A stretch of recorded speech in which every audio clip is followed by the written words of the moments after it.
Hola, ¿qué tal? Buenas tardes. Mi nombre es María de los Ángeles Murillo Márquez. Soy estudiante de psicología, séptimo cuatrimestre.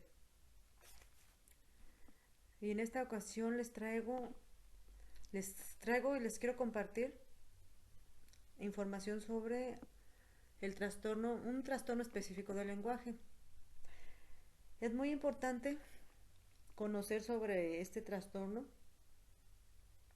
para que le den una pronta atención y no tenga consecuencias en el futuro. Al final les dejo mis datos para disipar posibles dudas que les hayan surgido. Les quiero compartir nada más así en breve la diferencia de un retardo de lenguaje y un trastorno específico del lenguaje. Un retardo de lenguaje es solo eso, un simple retardo que con el tiempo desaparece, solo, no necesita tratamiento. Un niño alrededor de los 5 o 6 años ya va a tener su lenguaje bien estructurado. Es muy importante que se identifique a tiempo. ¿Por qué? Porque como vemos, el retardo del lenguaje desaparece solo. Este no, el trastorno del lenguaje no desaparece solo. Tenemos que identificarlo para saber qué es lo que tenemos que hacer. Y si se detecta a tiempo, un niño puede llevar una vida totalmente normal. Por eso es muy importante identificar qué es un retardo del lenguaje y qué es un trastorno del lenguaje. Son cosas muy diferentes y son muy fáciles de identificar. Ahorita vamos a verlo. Un trastorno específico del lenguaje, en este caso la disfasia. Vamos a hablar de la disfasia. Es una condición que perdura con el tiempo. Como ya les había dicho, este perdura. El retardo del lenguaje solo desaparece, el trastorno del lenguaje no, perdura con el tiempo. La disfasia es una alteración severa del desarrollo del lenguaje, tanto en el ámbito comprensivo como expresivo.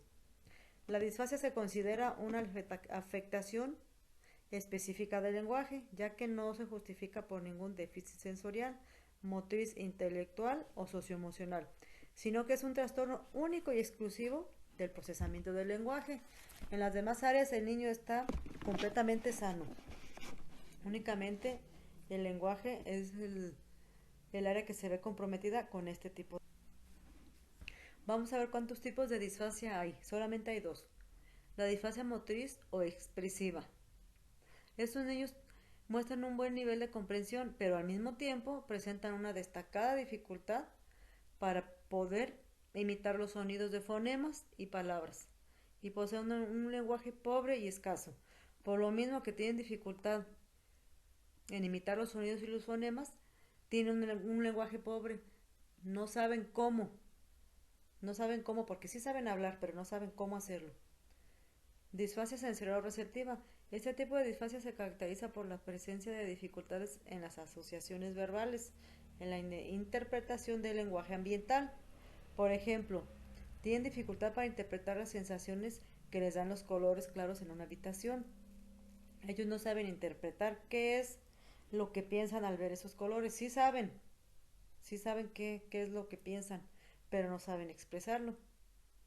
Y en la evocación verbal de objetos, por ejemplo, cuando decimos, lo tengo en la punta de la lengua, esto quiere decir que le es difícil recordar el nombre de un objeto. Sí sabe cómo se llama, pero le es muy difícil recordar cómo se llama. Por eso no, no dice el nombre, porque sí sabe cómo se llama, pero no se acuerda. No tiene, no tiene recepción en su memoria para decir rápido cómo se llama. Le cuesta mucho trabajo. Y las dos que ya mencionamos, disfasia mixta, conjunto de síntomas motores y sensoriales de los que... ¿Cómo reconocer a un niño con TEL? En primer lugar, presentan un desarrollo del lenguaje muy lento. Un niño a los 3 o 4 años ya puede comunicarse con el lenguaje, ya sabe cómo hacerlo, ya puede conjugar verbos, ya puede pronunciar frases simples como compuestas. Un niño con disfasia no sabe, a estos 3 o 4 años todavía no sabe. Y en el preescolar, cuando ya entra al preescolar, más o menos a la edad de 5 años, presenta gratismos. es decir, alterar las estructuras normales del lenguaje, omite artículos, no pronuncia las preposiciones, tiene frases sin nexos, va a tener sustituciones, en vez de decir una cosa va a decir otra, va a cambiar una letra por otra. Y ya cuando entran a preescolar es muy marcado esto. Por eso les digo que es muy fácil identificar a un niño con este trastorno. Al escucharlo, que no tiene secuencia, no tiene estructura lo que dice, no se le entiende, no tiene nexos sus frases. Por eso les digo, es fácil identificar a un niño con este trastorno. Solamente pues hay que ponerles atención. Las características que estos niños presentan es dificultad para relacionarse con sus compañeros. Como no saben cómo comunicarse con el lenguaje, pues no es fácil. Los niños no le entienden o los maestros no le entienden qué es lo que dice. El aislamiento, el aislamiento de esa misma persona o los compañeros deciden aislarlo por lo mismo de que pues no lo entienden, no tienen una comunicación asertiva, mejor no se juntan con ellos a la hora del recreo, no juegan con ellos. Ya cuando están más grandes en la secundaria o en la primaria, no se juntan con ellos a hacer trabajo de equipo, por lo mismo, porque no le entienden. Entonces lo aíslan o ellos mismos se aíslan. Y pues por eso yo pienso que es importante detectarlo a tiempo para ayudarlos y que no vayan a tener problemas futuros emocionales por esta razón. Disminución de la atención para trabajar, dificultades para la comprensión de tiempo y espacio, presenta mayores complicaciones cognitivas. Un niño con disfasia no piensa igual que un niño que no la tenga. Es mucho más complicado para él pensar, pensar como piensan ellos, tener comprensión. Vamos a ver unos ejemplos de agratismos. Si le preguntan al niño, ¿qué hiciste hoy en el colegio? Él dice, jugamos al colegio a la plati. En realidad, ¿qué eso decir? En el colegio jugamos a la plastilina. Muchas veces no pronuncian el final de las palabras o las letras de al principio o las del medio. Les quitan. Entonces, pues no se dan a entender, no le entienden lo que están diciendo.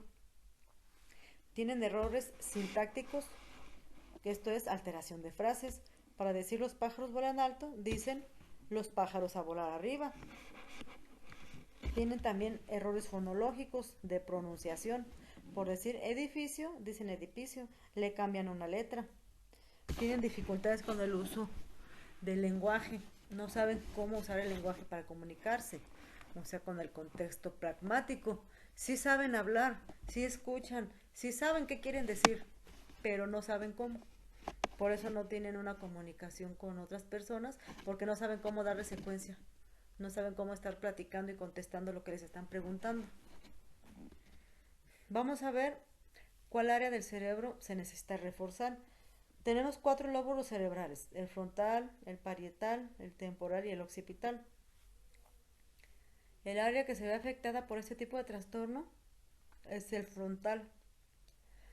Y desde casa podemos ayudar al niño a reforzar esta área para que poco a poco pueda comunicarse con un lenguaje más comprensivo. El cerebro es igual que el cuerpo. Si necesitamos reforzar una parte del cuerpo, hacemos ejercicio. Lo mismo con el cerebro. Por ejemplo, podemos usar la gimnasia facial. ¿Cómo sería esto? Esto sería colocarse frente a un espejo, el papá y el niño, y el papá empezar a mover la boca, abrirla y cerrarla. Por ejemplo, puede embarrarse de cajeta todo alrededor de la boca y limpiársela con la lengua, todo alrededor. Mover la lengua hacia un lado, hacia el otro, tocarse el paladar con la lengua, tocarse los dientes superiores con la lengua. Todos esos movimientos que los haga primero el papá y ya después el niño que lo repita. Y como estos hay muchos más ejercicios que podemos ayudar a los niños desde casa. Estos niños necesitan ayuda, necesitan tener una vida normal. Y entre más pronto les demos la ayuda profesional también, necesitan ayuda profesional. Pero nosotros desde casa también podemos ayudarle. Necesitan tener una vida normal para que en el futuro no tengan problemas psicológicos, emocionales por estas causas. Papás, no se rindan. Muchas veces la última llave es la que abre la puerta, pero esos niños lo merecen. merecen tener una vida mejor. No se rindan, papá, ánimos, ánimo por esos niños lo merecen.